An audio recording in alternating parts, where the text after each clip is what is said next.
Hello welcome back guys. तो आज हम बात करने वाले हैं अपने लास्ट कॉन्सेप्ट की, टोकन के ऑपरेटर्स की। There are several types of operator. तो सबसे पहले बात हम करेंगे यूनरी ऑपरेटर की। यूनरी ऑपरेटर एक सिंगल, यूनरी का मतलब होता है सिंगल और बाइनरी का मतलब है डबल। तो यूनरी ऑपरेटर जो होते हैं वो सिंगल ऑपरेंड पे काम करते हैं। जैसे हमारा नॉर्मल किसी प्लस के साइन के साथ कोई डिजिट, माइनस साइन के साथ कोई डिजिट, तो ये नॉर्मल काम करते हैं सिंगल ऑपरेंड्स पे। फिर हम बात करने वाले हैं अपने अगले ऑपरेटर की, जो कि है असाइनमेंट ऑपरेटर। असाइनमेंट ऑपरेटर में खाली हमारा इक्वल टू आता है, और असाइनमेंट ऑपरेटर कुछ नहीं, सिंपली यूज होता है हमारे किसी भी वेरिएबल को एक वैल्यू असाइन करने के लिए। ठीक। फिर आते हैं हमारे अर्थमेटिक ऑपरेटर। तो आप मैथमेटिक्स में जो आप नॉर्मल ऑपरेटर्स यूज करते हैं, जैसे प्लस माइनस, इसको एडिशन ऑपरेटर बोलते हैं, इसको सब्ट्रैक्शन, इसको मल्टीप्लिकेशन, ये डिवीजन है, और ये मॉडुलस ऑपरेटर है।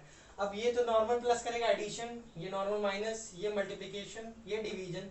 डिवीजन करेगा तो ये हमें क्वेश्चन देता है, और मॉडुलस इसका उल्टा करता है, ये हमें रिमाइंडर देता है। इसको मॉडुलस ऑपरेटर कहते हैं। तो अब इसके बाद आएंगे रिलेशनल ऑपरेटर पे।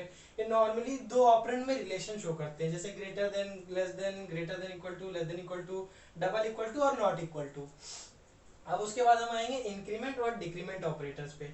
नॉर्मली ये हमारे प्लस के सिंबल होते हैं, जब उनको हम दो बार लिखते हैं तो इंक्रीमेंट कहलाता है, और जब दो बार माइनस को लिखते हैं तो डिक्रीमेंट कहलाता है।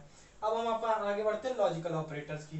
लॉजिकल ऑपरेटर्स हमें लॉजिक बताते हैं कि दो कंडीशंस में लॉजिक क्या है। तो ये हमारे तीन तरह के होते हैं, एंड और नॉट। ठीक।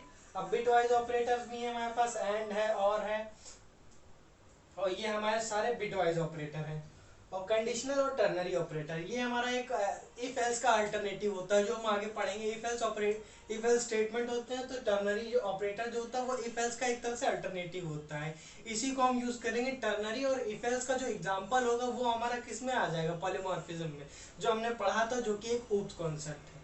तो आगे हम सबको डिस्कस करेंगे, इनका यूज करेंगे, और फिर धीरे धीरे हम अपनी प्रोग्रामिंग शुरू करेंगे।